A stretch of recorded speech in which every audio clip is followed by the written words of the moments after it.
Former Karnataka Chief Minister Siddaramaiah has announced that he will not contest the 2028 Karnataka Assembly elections. Speaking at a private event in KR-Pet, Mandya, the senior Congress leader said he had decided not to contest any more elections, citing his age and the changing nature of electoral politics. Siddaramaiah, who is now 79 years old, said the current government has another 1.5 years left, and by then he would be around 81 or 82 years old.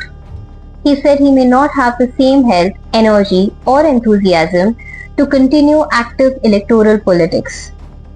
He also remarked that politics has become deeply polluted and said honest politics now has very little space to survive. Referring to his Varuna constituency, Siddaramaiah said people were urging him to contest again. However, he said he had made up his mind not to enter another election. He recalled that when he first contested elections, people from his constituency had financially supported his campaign and ensured his victory. He said that situation no longer exists. The Congress Working Committee member, however, made it clear that he is not retiring from public life.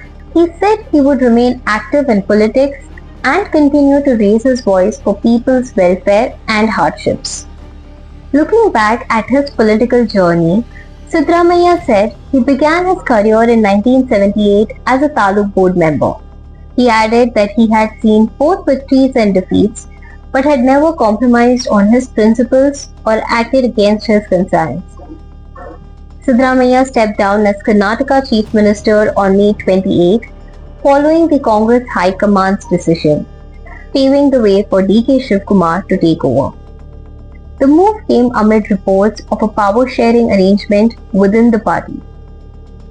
He had also declined the Congress offer of a Rajya Sabha seat, saying he had no interest in national politics and wanted to remain active in Karnataka.